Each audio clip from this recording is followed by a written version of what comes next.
1990s saw a period of big change in the AFL following the introduction of the first two interstate teams in 1987, and the stadiums at which the games were played at were no exception.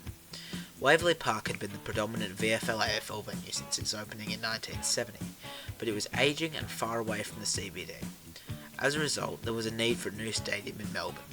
The opening of the stand that is now known as the Shane Warne Stand at the MCG in 1992 marked the end for Waverley Park, as it became clear that the AFL was no longer interested in upgrading the ground, which was located around 25 kilometres from the CBD, and would rather focus on a more centralised location. In October of 1996, plans were revealed for a new 50,000-seater stadium in Docklands, to be built at a cost of $385 million, $780 million in today's money, in an area which at the time was a mostly abandoned industrial area less than a kilometre from the central CBD, and a short walk from the Southern Cross railway station, the biggest hub of metropolitan and regional transport in Victoria. This created a problem for the AFL, as pointed out in its 1997 annual report. Should the AFL retain Waverley Park, which would be 30 years when Docklands opened in 2000, or transfer the equity from Waverley Park to Docklands? The AFL considered upgrading Waverley Park to bring it up to modern standards, through reconfiguring the playing surface to bring spectators closer to the action, installing bucket seats, and increasing the amount of undercover seating, but eventually decided against it due to the fact that it would have to raise ticket prices by as much as $5 to $10 per person, or reduce the AFL distributions to the clubs to service the debts, placing undue financial pressure on Victorian clubs in particular. The AFL was aware of the major loss of a major venue in close proximity to the large population in Melbourne's southeast, but it believed that Docklands would be more accessible to people from all over Metro Melbourne and regional Victoria due to its close proximity to Southern Cross Station.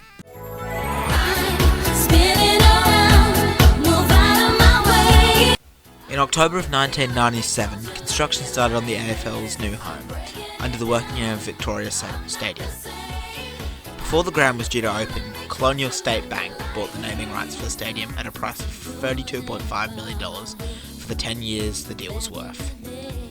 Despite complaints that the ground, in particular the playing surface, wasn't ready for AFL games, and the fact that pre-season games scheduled at the venue had to be moved elsewhere, the brand new Colonial Stadium opened with its first event on the 9th of March 2000, Essendon vs Port Adelaide. The first goal at the new venue was kicked by Essendon's Michael Long in their 94-point demolition of Port Adelaide that day, and in the first game of Essendon's historic 20-game unbeaten run, and eventual premiership winning season. 6 days later, Barbra Streisand held the first ever concerts at Colonial Stadium on March 15th and March 17th, as part of her Timeless tour. The concerts were attended by a total of 70,000 people over the 2 nights. It wasn't until the third ever game held at the venue, the Bulldogs vs Lions game on the 19th of March, that the roof was used in again for the first time. Brisbane ended up winning the first ever game of AFL football played under a roof by 29 points.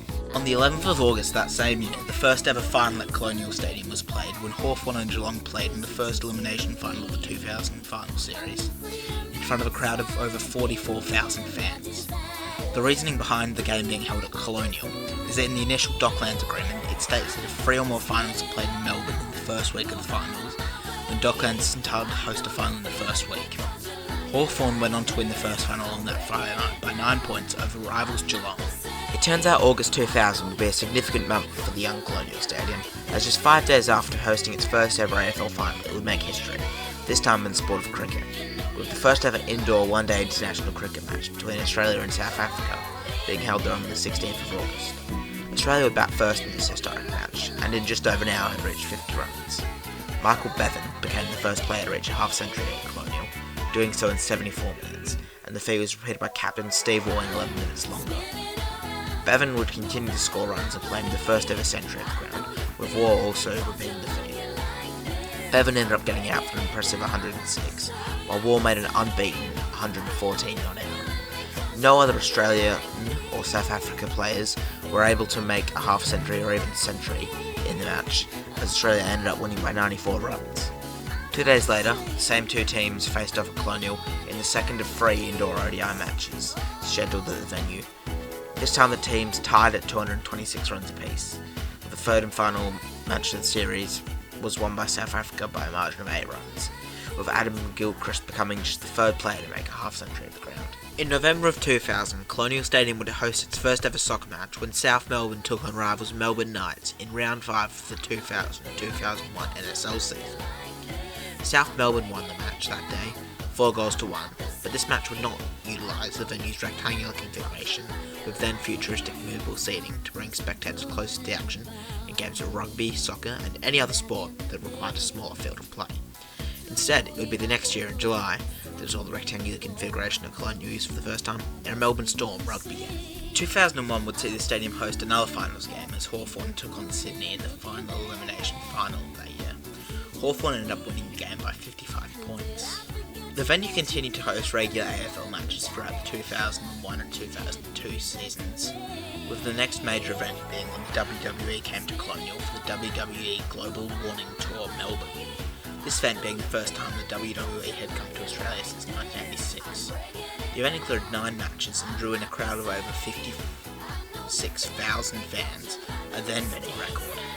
In October of 2002, Commonwealth Bank, who bought Colonial State Bank in 2000 and had begun to discontinue the brand ever since, sold the naming rights of the Docklands Stadium to Telstra for around $50 million. The venue became known as Telstra Dome as a result of the deal, and this caused problems for some AFL clubs who had deals with rival businesses such as Carlton with Optus and Essendon with Free Mobile. These clubs mostly referred to the stadium as the Dome during the duration of the sponsorship deals. 2003 would see the newly renamed Telstra Dome put on the world stage as it became Melbourne's venue in the 2003 Rugby Union World Cup. The stadium would host 3 group stage matches, including New Zealand's 70-7 demolition of Italy. The stadium would also host 2 quarterfinals, New Zealand vs South Africa and France vs Ireland. On the 10th of December that year, Robbie Williams broke the Telstra Dome attendance record, previously held by the WWE, when he attracted a crowd of 57,027 fans to a concert as part of his 2003 tour. Telstra Dome was thrust into the limelight yet again when Melbourne hosted the 2006 Commonwealth Games, as the venue hosted rugby sevens at the games. The Dome hosted over 40 games across the 2 days, with the first day being group stage matches and the second being the knockouts. New Zealand defeated England 29-21 in the final to win the gold medal, and Fiji beat Australia 24-17 in the bronze medal match. 2006 would see the last ever ODI matches played at the venue. These games were played due to the Melbourne Cricket Ground being unavailable due to preparations for the aforementioned 2006 Commonwealth Games. Since before a ball had even been bounced at Docklands, the playing surface had been under extreme criticism from the media, coaches and even players for its hard and slippery playing surface, causing an increased risk of injury to players. Maintaining the quality of the surface remains one of the biggest challenges the stadium faces because of the stadium's orientation and the fact that it is surrounded by grandstands and highly built up buildings. The northern end of the stadium in particular only receives around 6 weeks of sunlight a year. So, in 2007, Docklands introduced new, state-of-the-art lighting and heating technology to help grow and maintain the grass on the playing surface. In March of 2009, Emirati airline Etihad Airways purchased the naming rights to Docklands Stadium under a 5-year deal, which was later extended to a 10-year deal, worth an estimated $5 to $8 million per year. Under this new deal, the stadium would become known as Etihad Stadium, perhaps its most recognisable commercial name, as it was longest serving. But it wasn't without controversy, as the AFL initially refused to acknowledge the new name due to a sponsorship deal with rival airline Qantas, but eventually did after negotiations between the two parties. On the 5th of July 2009, Etihad Stadium would play host to arguably the biggest game in its history, as undefeated juggernauts St Kilda and Geelong came together in round 14 of the 2009 AFL season. Both teams sat first and second, with 13 wins from their previous 13 games. The game, described by many as the greatest home and away game of all time, started with a first quarter blitz from the Saints, kicking the first 5 goals of the game to lead 31-1. Geelong then fought their way back into the game, narrowing the margin to within 20 points at half time. The margin would only continue to narrow, with Geelong getting the margin to 10 points at 3/4 time. St Kilda would kick the first 2 goals of the last and began to pull away, but Geelong responded yet again, and with 8.5 minutes left on the clock, got the margin to within a goal. St Kilda and Geelong went goal for the next few minutes, and with just under 5 minutes to go, Geelong levelled the scores. But then, with just 1.5 minutes left to go, St Kilda got an inside 50 entry, and with not long left on the clock, this could be crucial. The ball is sent into a pack, and St Kilda ruckman Michael Gardner takes an incredible pack mark and ends up converting it from 20 metres out to put St Kilda up by a goal. This would be the winning goal. The game attracted a crowd of 54,444 fans, the record attendance at Docklands for an AFL game. The game would end up being a sneak peek of that year's grand final, which unfortunately for Saints fans did not have the same outcome. The following year, during the AFL pre-season, the stadium was damaged during a thunderstorm. Part of the external roof at Gate 2 caved in, causing damage and flooding inside the area as a result. The scheduled pre-season game that day between St Kilda and Fremantle was delayed due to WorkSafe inspections, but eventually went ahead before a smaller crowd. In 2011, Etihad Stadium got another major tenant, as the Big Bash League's Melbourne Renegades would call the venue home for their summer T20 matches from the first BBL season in 2011-12 to the present day. In 2012, State of Origin came to Etihad for the third time in its history, but this time it would break the attendance record for an event using the full stadium and not floor seats, such as concerts or the WWE. The match saw Queensland defeat New South Wales 18-10. History would be made in rugby again the next year, as the British and Irish Lions came to Etihad as part of their 2013 tour to Australia. The match would attract a record that still stands to this day, and is unlikely to ever be broken. 56,771 fans attended the match that day to see Australia narrowly beat the Lions 16-15. In 2015, the 15-year-old stadium would receive an upgrade package, including replacing the old sliding advertisement screens with brand new LED screens on levels 1 and 2, and installing strips of synthetic turf around the fence, which caused controversy as Brisbane player Michael Close suffered a season-ending ACL injury on the synthetic surface, causing the strip to be narrowed. That same year saw the biggest transformation of Docklands to date, as it was transformed into a 350-metre dirt racing track for the 2015 Speedway Grand Prix of Australia, the final round of the FIM Speedway Grand Prix season. American Greg Hancock ended up winning the event, but this wasn't enough for him to win the championship, as he narrowly lost out by 16 points. The stadium would host the Australian race for the next 2 years, before the event was axed for the 2018 season as the championship went down from 12 to 10 races.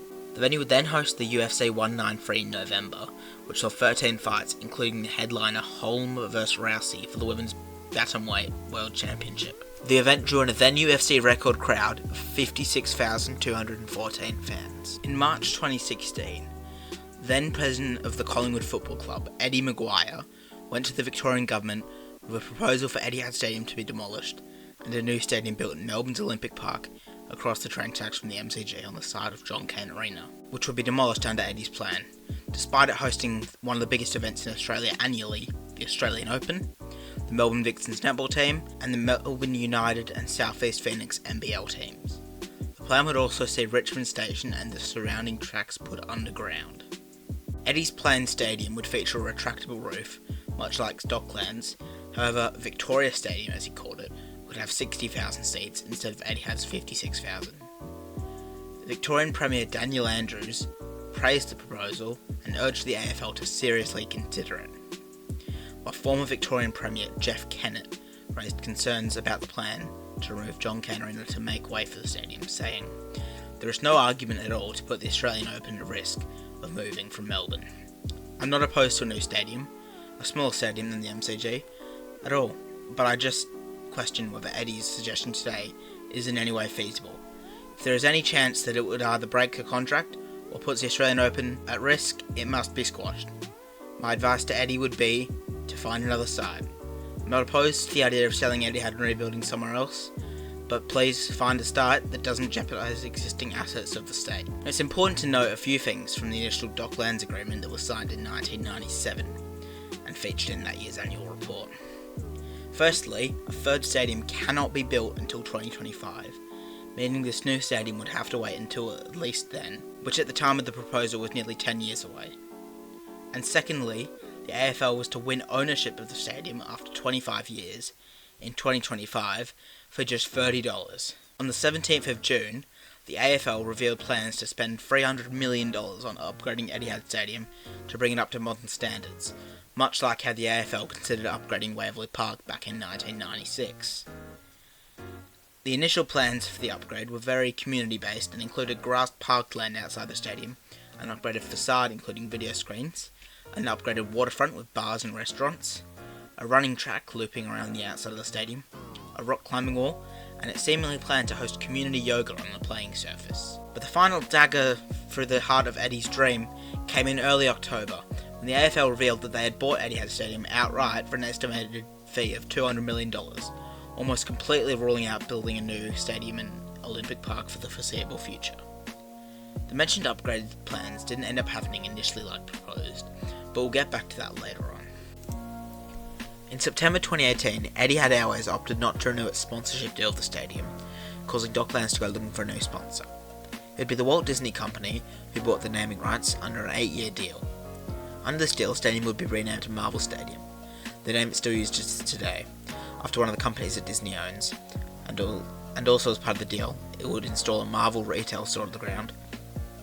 Shortly after renaming, one of the things initially proposed for the upgrades at the ground was installed, a rock climbing wall, albeit a Spider-Man one.